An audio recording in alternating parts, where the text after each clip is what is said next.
ends up, a pretty good chance of hitting. Start creating openings. This is the same thing we do in a practical situation. People cannot pass up a good opportunity. If they see a good opening, they're going to try for it. It's just human nature. The other thing you do in a tournament situation is, in the first 10 seconds fighting with someone you've never seen before, you kind of try to size them up. And the way you size them up is you give them a little more distance than you would normally. Because this gives you what? Reaction time.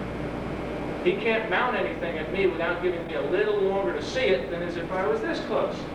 Right? So I see what he does. I see, does he like head kicks? How limber is he? How fast is he?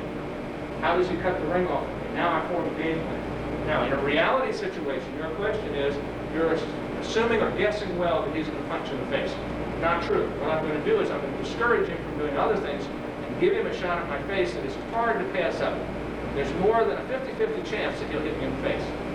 Okay, so I give him the face. I give him the opportunity, but by doing so, I prepare my counter for the chance that he's going to hit me in the face. So I can respond quicker if I prepare for something that's going to happen. Just like if I tell him to hit me in the face, it's easy for me to look real good out here. Okay, if I don't know he's going to hit me in the face, if I tell him to hit me in the groin, and I'm getting ready to block it with my knee, and he pumps me in the mouth, good chance that he will do it to anybody in here. Because I am concentrating on something he's going to do. That's not what we want to do in a reality situation. If he is unpredictable, and I don't know what he's going to do, I'm not going to stand here. I'm going to stand back a little bit farther, give myself an opportunity to see him coming, give myself that reaction time. And then I'm going to create some openings for him. I know that I can protect my groin if anything happens down there real fast, but I'm setting my balance so I can lift this knee real quick, so I don't have to worry about that. I don't have to drop my hands. If I put my hands down here, kind of give him my face, there's a good chance he's going to try to pop me.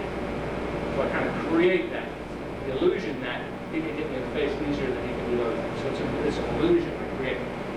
No, it's not guaranteed that's what he's going to do. But I kind of try to cover my other bases and give him something set up. Okay? But in the tales of Bruce Lee, you respond to what the guy throws. I'll leave it at that. All right, the second thing we're going to do. What I want you to do, we step, we block with the back hand, and deliver the punch. Now, what I want you to do is we're going to do the same thing. I'm going to let him punch me here in the chest. Like the old chest bone. That way, if I miss, he's not going to take all my teeth out. Okay? Because I want him to try to hit me. This is another thing now. Practice. We want to practice reality. If we do one-step sparring, punch the face. That's lady didn't know. I used to teach white belts in here. When they start one-step sparring, where do they punch? Up here, don't they?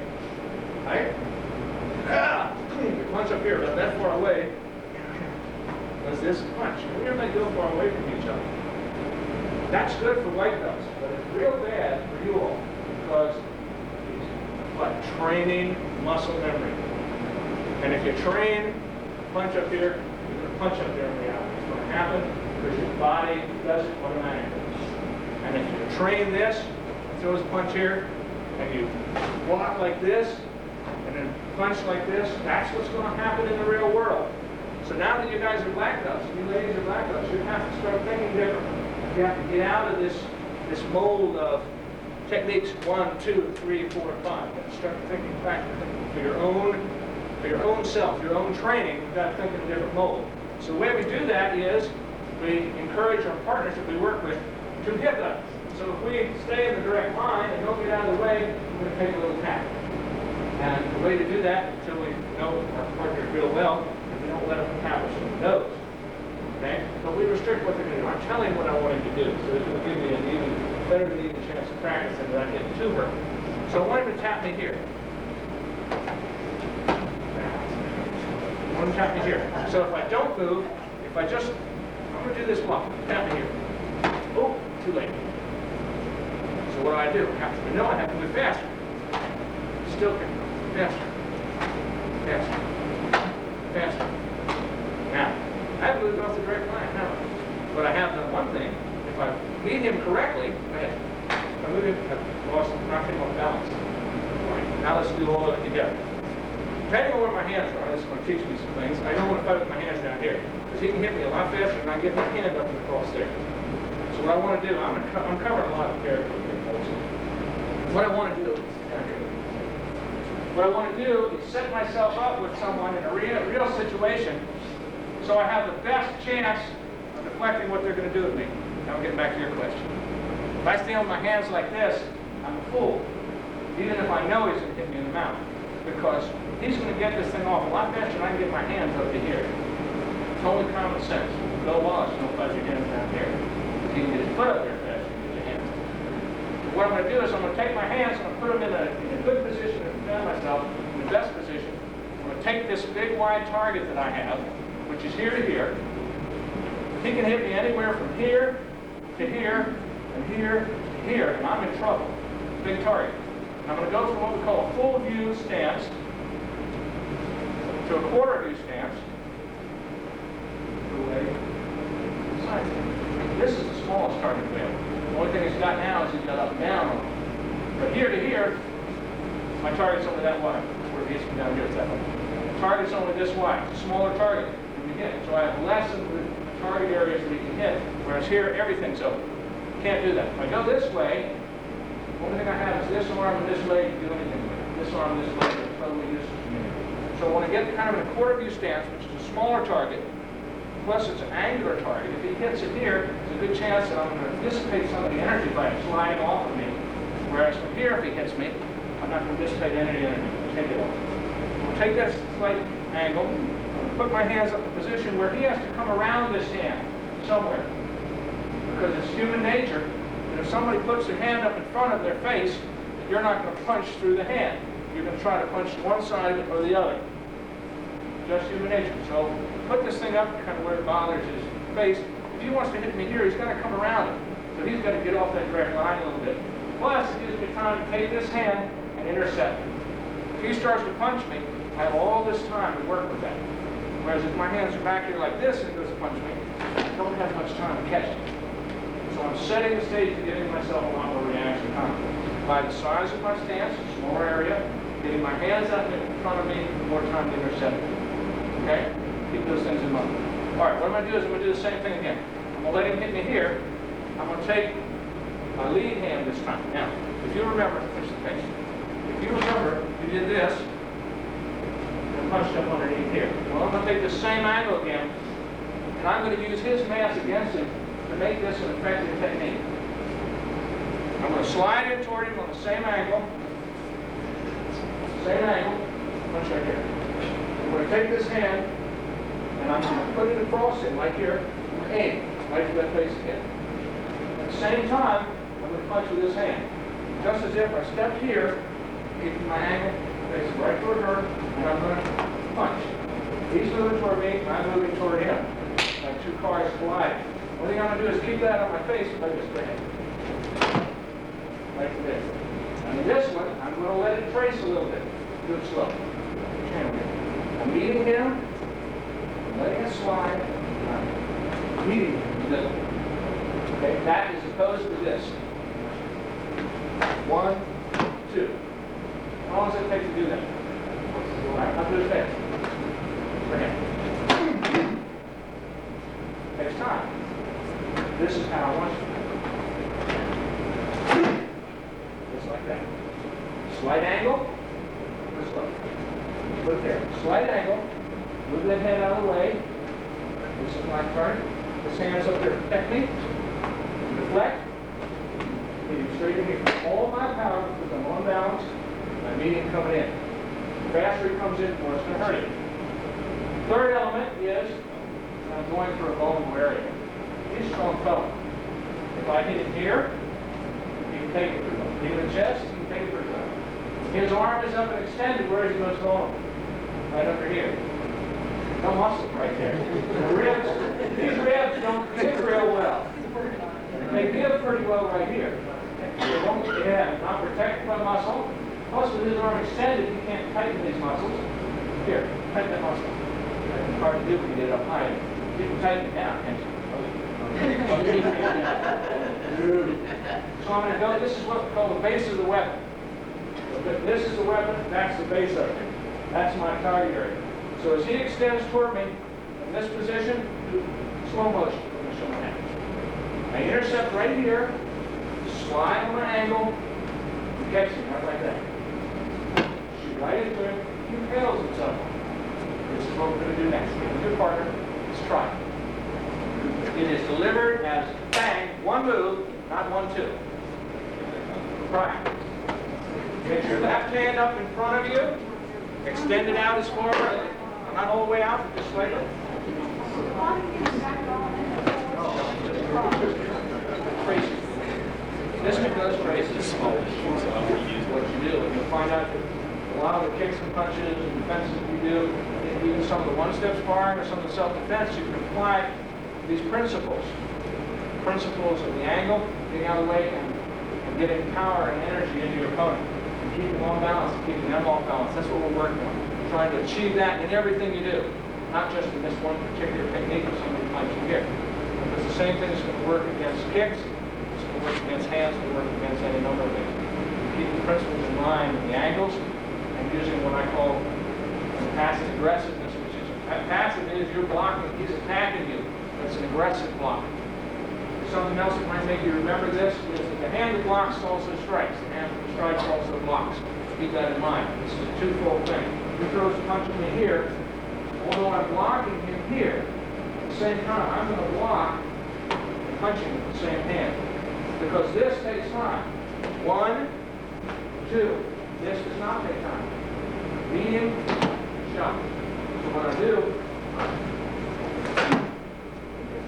jam him here, go through and punch. All the same hand. I haven't used these hands yet. I'm still ready to do other things. Anytime I tie up 2 hands, I have less weapons. I have 2 hands in the foot, now I'm tying up all 3, and I only got 1 left. I can't use this one from the ground. So I'm going to try economy of weapon use, economy of motion. I'm going to try to get him off balance and use as little energy as possible. Now, final thing I want you to think about. What we did is we took this hand, took the back hand first, and do this. It's still a 1-2 technique. It's hard because you want to turn your body this way, turn it back again. It's okay. That's what we're going to do with feet here in a second. The second thing we did was in this position, getting these hands out in front of you.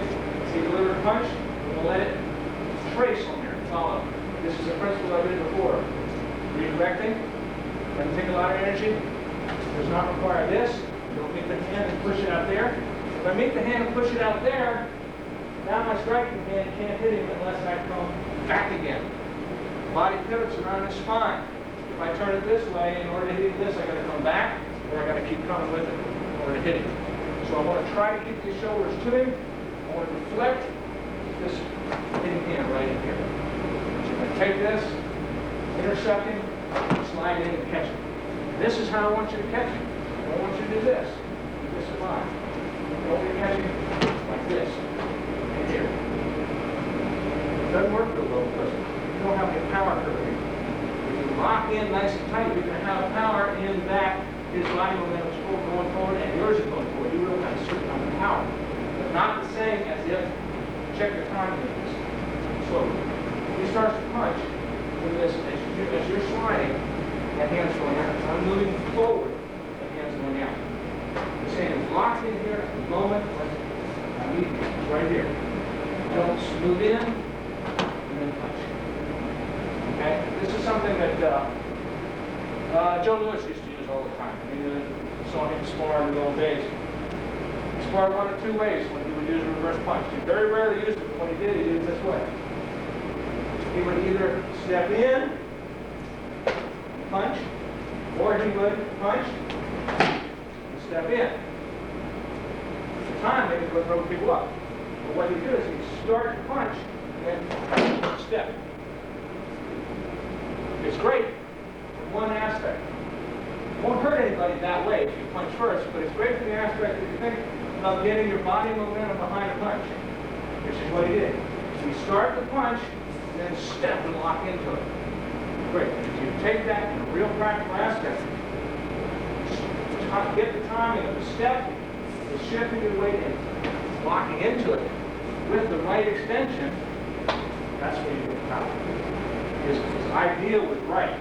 It was right determined, though, because it wrote the timing of a punch and allowed him to stick it out there where the judges could see it. So from a tournament aspect, you can apply some of this too. But in reality, in practical aspect, to get power from it, you've got to just get the timing down a little bit differently. Okay? All right. So once you think about these things, the timing of using your blocking hand to punch, punching hand to block. For example, I go to punch him here, and he deflects me, then he punches. I want you to think about this. Block, block, block, block. The hand that blocks, the hand that punches, blocks. This is going to happen if I go to punch him, and then he goes to kick me. Punch, kick. You do it all the time now. You do it all the time now. You block here, you block here. Punch, block here. You do it automatically. But think about it in blocking. Because it still keeps this hand to do other things. This hand moves a lot up and down in here and covers this area. Don't get caught into one little technique that either that hand is punching or it's blocking. You can do both at the same time, one right after the other. Okay? Just keep that in mind. All right, let's move on to the second aspect of what we're going to do. We're talking about getting out of this direct line again. We're talk about the feet. Now, everybody in here has worked with sweeps. And a lot of different ways to do sweeps. Some of them legal, some of them illegal, whatever. The legitimate way of doing a sweep is to turn the bottom of the foot. I'll beat you up. That's all right. Yeah. It'll just work. You just foot out. Wait a minute. Just take the bottom of the foot and hit it around the ankle area and hit it that way. It's a legitimate way to do a sweep. You find a lot of people sweeping that way, the instep, or with the ankle against ankle, which is just as hard on your foot as there. One of the things that's had a lot to do with this is the advent of safety equipment. Originally, PKA said a sweep is what they call boot on boot. That means the protective pad on my foot has to hit the protective pad on his foot. So it has to get somewhere down there, whether it's the side, bottom, or top of the foot, doesn't make any difference. They said you can't turn your foot over in the kicking position and kick the foot out. All right, that's great. This whole tournament, we're not going to talk about that anymore. I'm going to talk about taking this part of your leg from the ankle, one hand up, knee, one hand down. And this area right in here in the middle of these two hands. That bone. That's what we're going to hit with. And we're going to hit somewhere between his knee and the middle of here, in that area. We're going to hit the calf area, that bone. Not going to hurt our foot. This is practicality now. What we're going to do is we're going to hit from an angle. Now, the best way to do sweeps, so a lot of people do these, is to take this, that's the way that they teach you, take this and put a 90-degree angle. Put your right on this line. Right on this line. Most people in this sweep, they will sweep on a 90-degree angle, going this way. So take your foot, try to go that way with it. The most effective sweep is not a 90-degree angle. It's a 45-degree angle. So take this foot, go that way with it, go this way with it, go this way with it, or go that way with it. 45-degree angle. Because from this position, if I take it, put it that way, now watch out. If you pull it on this angle, it goes that way. If you take the sweep and pull it this angle, it goes a lot easier. Same thing.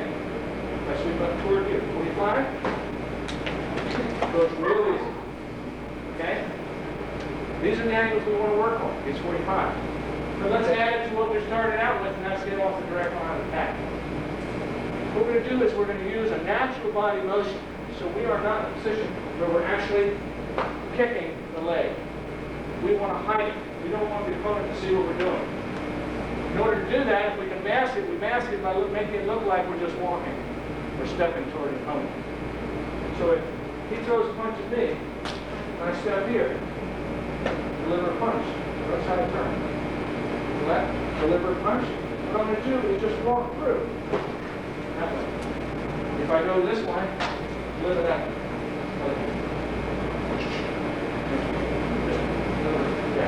If I step here, the punch, notice a turn.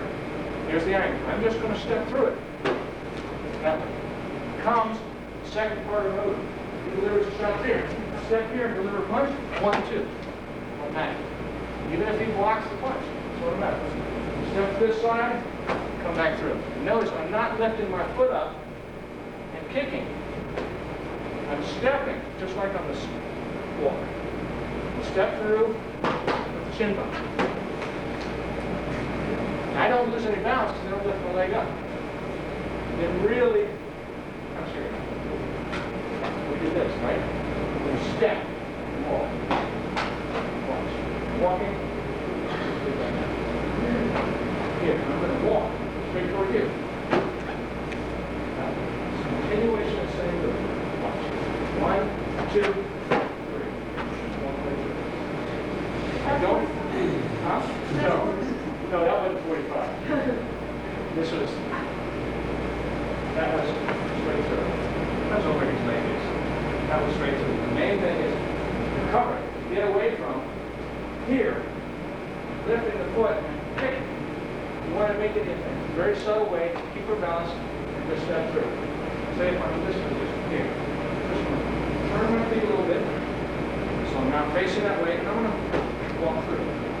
Not any hard, it's a little hurt. Same thing. Step the punch, turn the punch, walk. Just take your foot. Step right through it, just give it a little shot. Go. So your object here is not personal balance, it's not remembering the leg. No, the object is to damage the leg. But I'm not doing it to him. The object is to damage the leg. If you just wanted to take them off balance, you could just like that and then hit the move. You all have 2 arms and 2 legs, and you all kick and punch basically the same way. It's hard to change that angle. What separates people is their deceptiveness and their ability to fool you. They hit from an off angle, off speed, and different distances. Their ability to cover distance in a hurry. That's what a lot of people have as their real forte. I'm talking about tournament styles right now. Their ability to cover distance in a big hurry. They get back here and think, I'm safe. So you relax a little bit. You get there a lot quicker than you think you do. Okay? How much time do we have? Generally, in the suburb, started a bit late. It's your class, you can do pretty much. I want to hold everybody up, but we can go a little bit longer if you'd like. All right, I mean, let's talk about another principles. This is something that you can add to your repertoire for kind of changing someone's psyche when you're fighting. This will work. In a tournament, you're not allowed to kick to the legs unless you're in WKA or whatever it is. But I don't know if they're allowing you now in the turns. They go out, touch the leg. Set up another kick. Okay? Check or something like that. Okay? We're just a touch sweep. Set it up. Okay? And they'll even allow still from the leg. Sweep. Touch. Sweep. Take it. Now, whether they're allowed or not, we can still practice. I'm just thinking about for that. A lot of tournaments that still allow you to do that. Okay. What I want you to do is start thinking of your legs as hands. Start thinking of your legs as hands. Now, because of the advent of boxing and kickboxing and safety gear and all that, people started to use jabs more than they ever used before. It used to be either back fist or ridge hands or something like that. Now people are jabbing out the right hand. Okay, that's fine. I want you to think of your legs the same way. And I want you to do it to break the concentration of your opponent. You use your feet for the lower legs, and the same way you use a jab to set them up here. The way you do that is by using it as part of your offensive move, or part of your defensive move. So anytime we move, say he attacks me with a hand, you can move out, and kick. What I want you to do is I want you to think of your leg the same way. Just make it up like that. Same thing. Yeah, that's it. Throw it out nicely.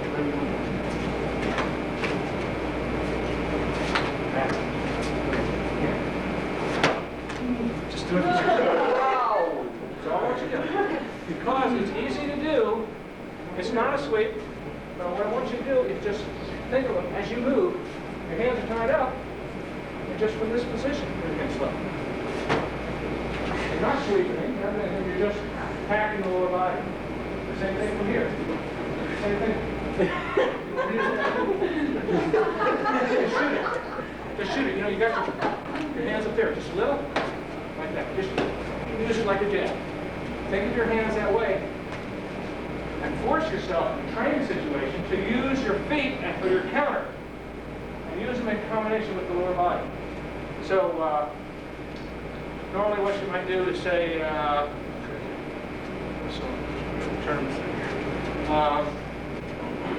don't know, how would you attack me? Help me. I'll be kicking it back. Do front leg kicks. That's okay. Okay. Now something I said before about using your upper and lower part of your body, pull us out to the point. I don't believe in, kick here, I don't believe in dropping my hands to block the lower part of my body. My hands don't block anywhere that my elbows, tips will reach. Anything that comes from here down, if it comes from here down, will block the knee. Because if I tie my hand up, here, you can come right over it. Because we're going back to the principle again. You're never hit with less than two techniques at the same time. So if he's going to throw a kick, I better expect something to come right behind it. I can't just go do a kick here. I can't do this because it's between me right there. I will not have time to pick my hand down and back up again. Because he's going to be throwing 1, 2. He's not going to go kick, punch. So I go 1, 2. Like that. He's going to be throwing like that. All right. So what I want to do is, he throws the front kick. Real slow. Just raise the knee. Raise the knee. And I see I've still got my hands here to protect. Throw the kick and punch. Back again. Hands protect the upper part of the body. Knee protects the lower part of the body. What I want you to try to do is this. Block. Throw. Come right off the block. Block. Throw. Same way as if he threw a punch. Block.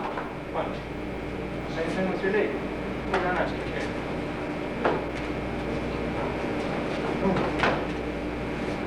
Every time he lifts the foot down, he a little shot there. His concentration is going to start to go down. I can use my hands to send him up here. Same thing, just like a jab, just pat it. And I'm not doing this. Why? I'm totally committed to that technique. Sending with a sweep. It takes me off his balance as much as it does him. Or if I grab his hand, here, I'm just as off balance as he is. And I'm committed to this. Same thing. I'm committed to this. If he's good, as soon as I go to do this, he's going to hit me right here.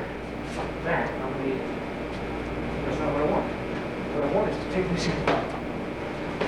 And I cover it with this hand. Just like that. How are you? What's happening out there? Hard.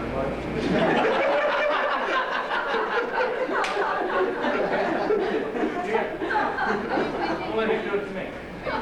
What I want you to do is, I don't want you to look at my feet. Don't look down here at all. Look at my face all the time. And think about it. Do it again.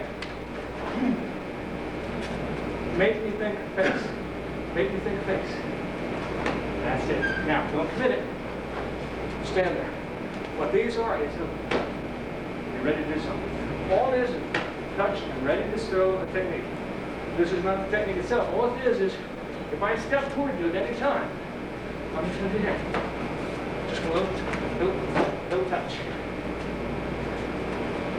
No? So I'm coming. I don't see it coming. That's it. That's it. Exactly. You set me up here. Look at that. I never saw it. Don't want to see it. But what it does, it gets to the point where every time he moves toward me, I'm wondering where my balance is. I'm wondering where my balance is. Because every time I think I've got him set up for a counter, he does this to me. Just brace my balance just a little bit. Fair game. Fair game. Front leg, in and out. Back leg, same thing. He throws around here. Just touch it. Don't have to be hard. Just touch it. As I step through, that's where it comes. Right from there. Up here. This is your natural shot.